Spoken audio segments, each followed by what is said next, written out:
Greetings, citizens of the world. We are anonymous. Targeted individuals are victims of CIA mind control programs.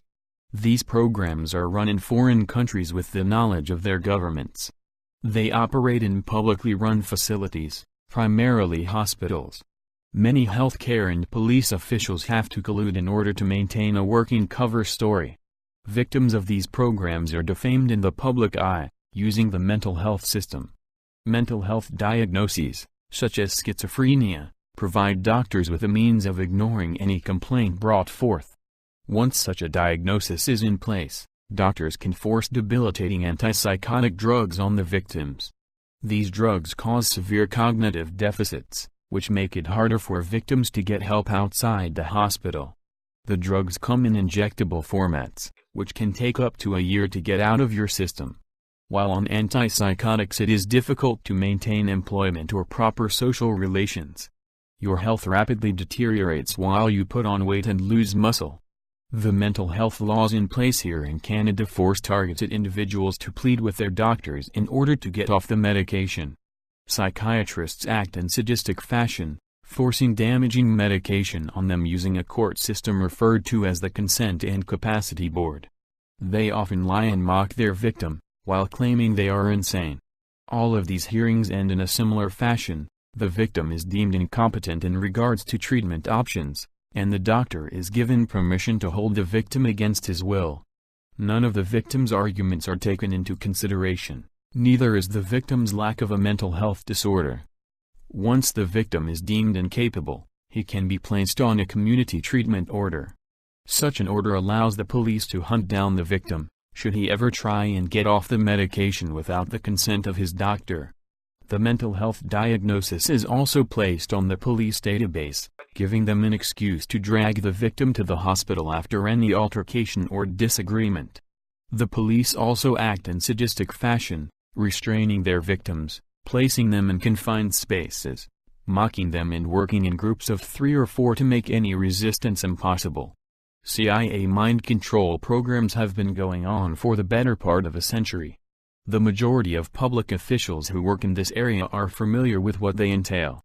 They still choose to act in this fashion. Police, doctors and nurses watch victims get tortured with devices implanted in their brains, while lying on a hospital bed. No one offers to provide any assistance getting the device out of their brains.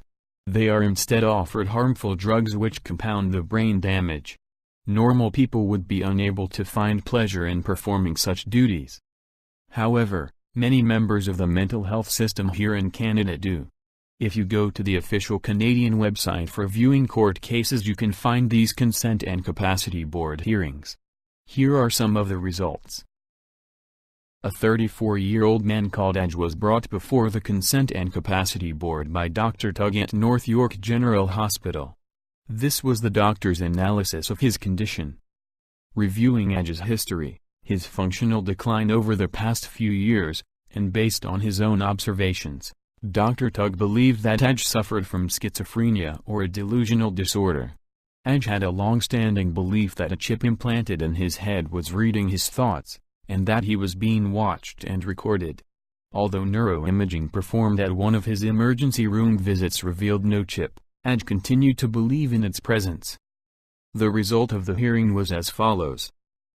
The board panel unanimously confirmed Aj's involuntary status and confirmed Dr. Tug's finding that Aj was incapable of consenting, or refusing consent, to treatment with antipsychotic medication. A 24-year-old man called KS was brought before the Consent and Capacity Board by Dr. Srivastava at Humber River Hospital. This was the doctor's analysis of his condition. His most prominent symptom was a persistent paranoid delusion that someone had implanted a microchip in his body that was transmitting messages to him and controlling his muscles. KS experienced other troubling symptoms as well. Between December 25, 2014 and January 30, 2015, KS made 5 visits to the emergency department at Humber River Hospital or St. Michael's Hospital, demanding that the implanted microchip be removed from his body. On those visits he was discharged without treatment, With the exception of the January 30, 2015 visit to Humber River Hospital's emergency, which resulted in the current involuntary admission. The result of the hearing was as follows. The board panel unanimously confirmed KS's involuntary status, and confirmed Dr. Srivastawa's finding that KS was incapable of consenting to or refusing treatment with antipsychotic medication. There are many other similar court cases. Scientists have been implanting electrodes in the brain since the middle of the last century. These devices show up on medical imagery. They no longer show up on X-rays, as they are made of silicone, but they still show up on CAT scans and MRIs. Doctors here in Canada willingly partake in the torture of civilians by the CIA. They often talk about what is going on, and always seem to have some joke to share on the matter. We will not forget what has enabled the CIA to operate freely within our country. We are anonymous. We are legion. We do not forgive. We do not forget. Expect us.